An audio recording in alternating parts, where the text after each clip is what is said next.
and have it succeed is like eating glass and staring into the abyss. The way to sell any product is through word of mouth.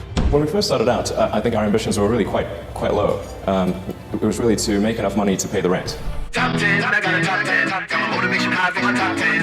Learn from the wise women and men all my life. Like na na na. For my top 10, top 10, na na na. This one's for my top 10. Number one, have a high pain tolerance. A friend of mine has got a great saying about creating a company, which is trying to build a company and have it succeed is like eating glass and staring into the abyss. So, I mean, what tends to happen is it's sort of quite exciting for the first several months of starting a company, and then reality sets in. Things don't go as well as planned. Customers aren't signing up. The technology or the product isn't working as well as you thought.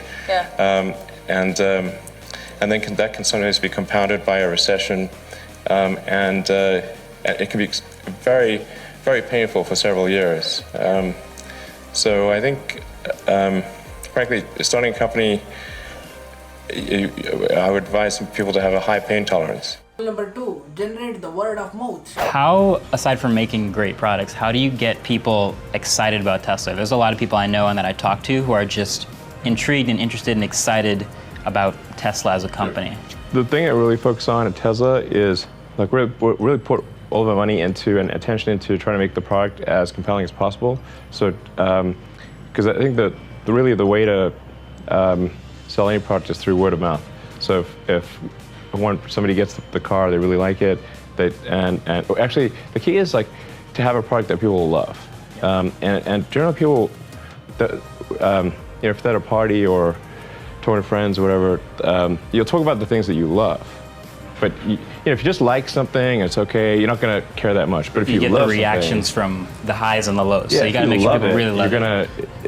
You're gonna talk, and then that'll generate word of mouth. And that's basically how our sales have grown. Like we don't spend any money on advertising or endorsements or so anyone like buys our car, they just bought it because they like the car, and it's genuine. Rule number three, use your own money. Zip2 happened, you sold it, and it and bought the McLaren. Yeah. and if I'm not mistaken, you invested most of that money into your next venture, X.com. That's right. Most of the funds went into X.com, which was later renamed PayPal, and that worked out pretty well. It worked out pretty well, but looking back on it, because you put a lot of your eggs in that basket, would you advise entrepreneurs to roll the bones quite the way you did? Yeah, absolutely. I think so.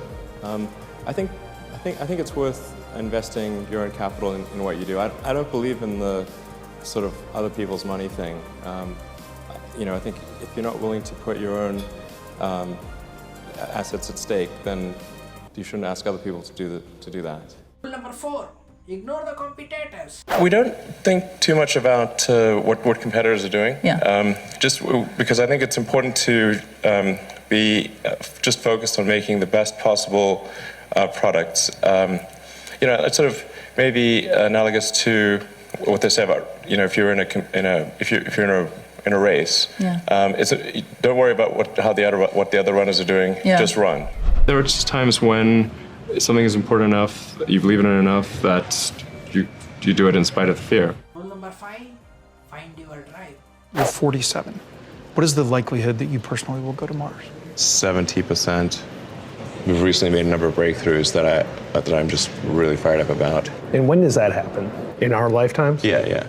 I'm talking about moving there. So it's like if you get the price per ticket maybe around $200,000. This could be an escape hatch for rich people.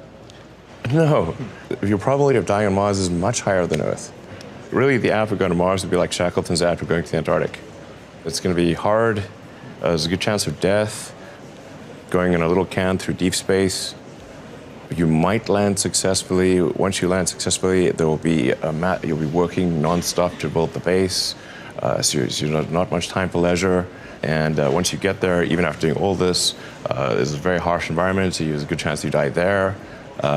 We think you can come back, but we're not sure. Now, does that sound like an escape hatch for rich people? And yet you would unhesitatingly go. there's lots of people that climb mountains. Why do they climb mountains? Because people die on Mount Everest all the time. They like doing it for the challenge. Rule number 6, persevere. When did it occur to you that Zip2 might be a success? Well, when we first started out, I think our ambitions were really quite low. It was really to make enough money to pay the rent. Yeah, we got a VC give us money. That was, yay! Yeah. We thought it was all over then. Yeah, it was pretty crazy. When we started out in '95, we literally, at the beginning, we had one computer, which would be the web server during the day, and then at night, I'd program on it.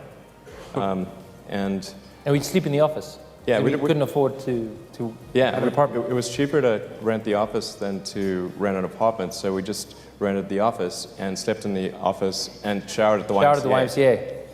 And for me, the worst part was eating at Jack in the Box 3 times a week. Yeah, man, this is like, I'll sleep it's in an really office difficult anyway. to get food at Palo Alto after like 10 p.m. It's like Jack in the Box and a few other options.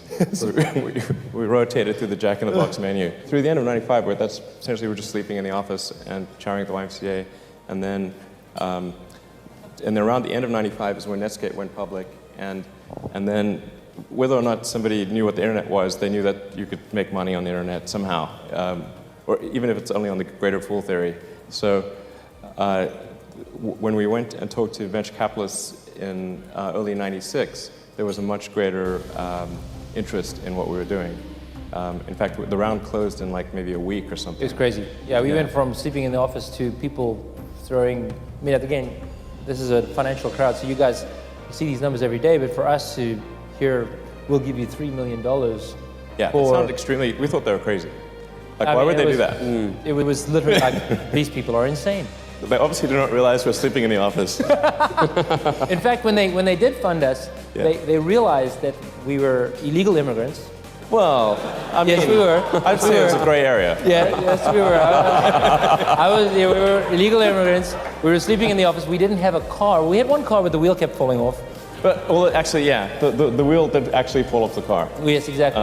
And the venture capitalists actually bought us cars. Yeah, well, they gave us 40 grand. It was 40 grand to go buy cars, which was, at the time was more money than we've ever seen. Rule number 7, make products people love. Advice I'd give to people starting companies, to entrepreneurs in general, is really focus on making a product that your customers love. It's so rare that you can buy a product and you love the product when you bought it. There are very few things that fit into that category. And if you can come up with something like that, your business will be successful for sure. Rule number 8, be willing to make sacrifices. Tesla really faced a severe threat of death due to the Model 3 production ramp. Essentially, the company was bleeding money like crazy, and just if we didn't solve these problems in a very short period of time, we would die. And it was extremely difficult to solve them. How close to death did you come? Within single-digit weeks. 22 hours a day, or like how many I hours? was working, so 7 days a week, sleeping in the factory. I worked in the paint shop, general assembly, body shop. Do you ever worry about yourself imploding? Like it's just too much? Absolutely. No one should put this many hours into work. This is not good. And people should not work this hard. They should not do this. It's very painful. Painful in what sense? It hurts my brain and my heart. So this is not recommended for anyone. I just did it because if I didn't do it, then good chance Tesla would die. Number 9, create a great team. You need a team around you to deliver a lot of idea. How do you choose your team? Based on what? Well, I suppose honestly that it tends to be gut feel more than anything else. So when I interview somebody, my interview question is always the same. It's What do you ask? I said, tell me the story of your life and the decisions that you made along the way and why you made them.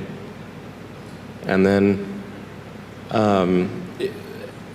and also tell me about some of the most difficult problems you worked on and how you solved them.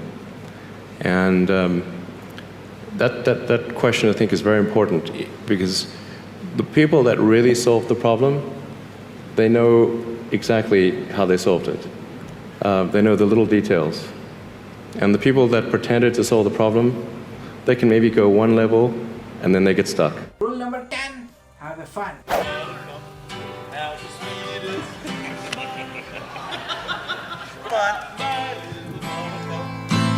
Stay a while.